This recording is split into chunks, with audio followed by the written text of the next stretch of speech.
प्राचीन समय की बात है भक्तजनों। एक गांव में एक निर्धन ब्राह्मण और उसकी पत्नी रहते थे।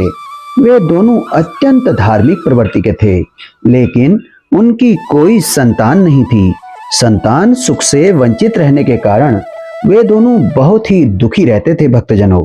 एक दिन ब्राह्मणी ने अपने पति से कहा, हे स्वामी, हमारे जीवन में कोई आनंद नहीं है। यदि हमें संतान नहीं मिली तो हमारा वंश कैसे चलेगा। ब्राह्मण ने उत्तर दिया, देवी, हमें भगवान पर विश्वास रखना चाहिए। हो सकता है कि कोई उपाय निकल आए। वे दोनों इसी चिंतन में लगे थे कि तभी गांव में एक संत आए भक्तजनों। ब्राह्मण दंपति ने संत की सेवा की और उन्हें अपनी व्यथा सुनाई। संत ने उन्हें माता काली की उपासना करने का सुझाव दिया और कहा कि तुम पूर्णिमा का व्रत करो।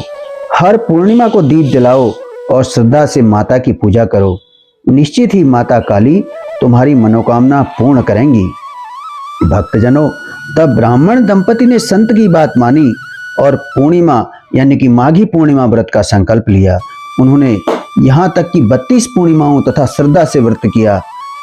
उनके निष्ठा और तपस्या से प्रसन्न होकर माता काली प्रकट हो गई। माता काली ने कहा, वत्स, मैं तुम्हारे व्रत से प्रसन्न हूँ। शीघ्र ही तुम्हें पुत्र रत्न की प्राप्ति हो जाएगी। भक्तजनों, यह सुनकर वह ब्राह्मण दंपति बहुत ही प्रसन्न हुए। कुछ समय बाद ब्राह्मणी गर्भवती हुई और भगवान शिव की कृपा से एक सुंदर पुत्र को जन्म दिया। दंपति ने अपने पुत्र का नाम देवीदास रखा। भक्तजनों, जब देवीदास 16 वर्ष का होने को आया तो माता पिता को चिंता होने लगी। एक ज्योतिषी ने भविष्यवाणी की थी कि 16 वर्ष की आयु में उसकी मृत्यु निश्चित है। भक्तजनों, अपने पुत्र की रक्षा के लिए ब्राह्मण दंपति ने देवीदास के मामा को बुलाया और कहा, तुम देवीदास को विद्या अध्ययन के लिए काशी ले जाओ और 1 वर्ष बाद वापस आना। मामा देवीदास को लेकर काशी जाने लगे।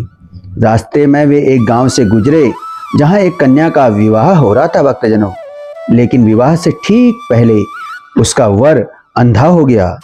वर के पिता ने देवीदास को देखकर उसके मामा से कहा कि कुछ समय के लिए कृपा करके अपना भांजा हमें दे दो, विवाह संपन्न हो जाए फिर इसे ले जाना। भक्तजनों, तब मामा ने कहा, यदि मेरा भांजा यह विवाह करेगा तो कन्यादान में मिले धन पर हमारा ही अधिकार होगा। वर के पिता ने यह शर्त मान ली भक्तजनों, और देवीदास का विवाह उस कन्या से संपन्न हुआ। विवाह के बाद देवीदास भोजन करने बैठा, लेकिन उसने थाल को हाथ नहीं लगाया। यह देखकर उसकी पत्नी ने पूछा, हे स्वामी, आप भोजन क्यों नहीं कर रहे? आपके चेहरे पर यह उदासी कैसी? देवीदास ने अपनी पत्नी को सारी बात बता दी कि 16वें वर्ष में उसकी मृत्यु निश्चित है। भक्तजनों, तब पत्नी ने उत्तर दिया, हे स्वामी, मैंने अग्नि को साक्षी मानकर आपके साथ फेरे लिए हैं। अब मैं आपको छोड़कर किसी और को अपना पति नहीं मान सकती, क्योंकि हिंदू नारी का एक ही बार विवाह होता है और जिससे विवाह होता है उसी को वह अपना पति मानती है। भक्तजनों, देवीदास ने उसे बहुत समझाया, लेकिन वह नहीं मानी। तब देवीदास ने उसे एक अंगूठी दी और कहा, मैं काशी पढ़ने जा रहा हूँ, लेकिन तुम मेरे जीवन मरण का संकेत जानने के लिए एक पुष्प वाटिका तैयार करो। उसमें भांति भांति के पुष्प लगाओ और उन्हें जल से सींचती रहो। यदि वाटिका हरी भरी रहे, पुष्प खिले रहें, तो समझना कि मैं जीवित हूँ, और यदि वाटिका सूख जाए तो मान लेना कि मेरी मृत्यु हो चुकी है। पत्नी ने यह बात स्वीकार कर ली भक्तजनों, और देवीदास काशी चला गया। काल का आगमन और शिव की कृपा किस प्रकार हुई, इसे सुनिए।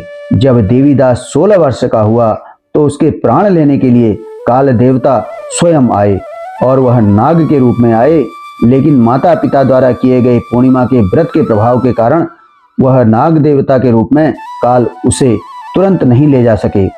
तब उन्होंने भगवान शिव से अनुमति मांगी। भक्तजनों, देवी पार्वती ने यह देखकर शिव से कहा, हे स्वामी, देवीदास की माता ने 32 पूर्णिमा का व्रत रखा था, उसके फलस्वरूप कृपया इसे जीवन दान दें। भगवान शिव ने माता पार्वती की बात सुनी और कृपा करके देवीदास को पुनः जीवित कर दिया। उधर देवीदास की पत्नी ने देखा कि पुष्प वाटिका में एक भी फूल नहीं बचा। वह समझ गई कि उसके पति की मृत्यु हो चुकी है और वह अत्यंत रोने बिलखने लगी, विलाप करने लगी भक्तजनों। लेकिन तभी कुछ ही क्षणों में वाटिका फिर से हरी भरी हो गई। यह देखकर वह बहुत ही प्रसन्न हो गई और समझ गई कि देवीदास पुनः जीवित हो गए हैं, उनको जीवन दान मिल गया है। कुछ समय बाद देवीदास काशी से लौट आया भक्तजनों। रास्ते में जब वह अपनी पत्नी के घर पहुंचा तो उसकी पत्नी ने उसे पहचान लिया और अत्यंत प्रसन्न हुई। ब्राह्मण दंपति भी अपने पुत्र को जीवित देखकर हर्ष से भर उठे। पौराणिक मान्यता है कि जो स्त्रियां श्रद्धा से पूर्णिमा व्रत करती हैं और कथा सुनती हैं, उन्हें संतान सुख प्राप्त होता है, संकटों से मुक्ति मिलती है और उनकी समस्त मनोकामनाएं पूर्ण होती है। इसलिए यह व्रत अत्यंत फलदायी और कल्याणकारी माना जाता है। जय पूर्णिमा माता। जो कोई इस व्रत को श्रद्धा से करेगा उसकी सभी मनोकामनाएं पूरी होंगी। भक्तजनों, यदि आपने यह कथा सुन ली है तो इस कथा को अन्य लोगों को भी शेयर करें, प्रचारित प्रसारित करें, जिससे आपको भी इस कथा का पूर्ण लाभ मिल सके। और यदि आप चैनल पर नए हैं तो इस चैनल को सब्सक्राइब करें ताकि इस तरह की कहानियां आप तक लगातार पहुंचते रहें। और आप कमेंट बॉक्स में अपनी राय अवश्य दें। जय मां पूर्णिमा।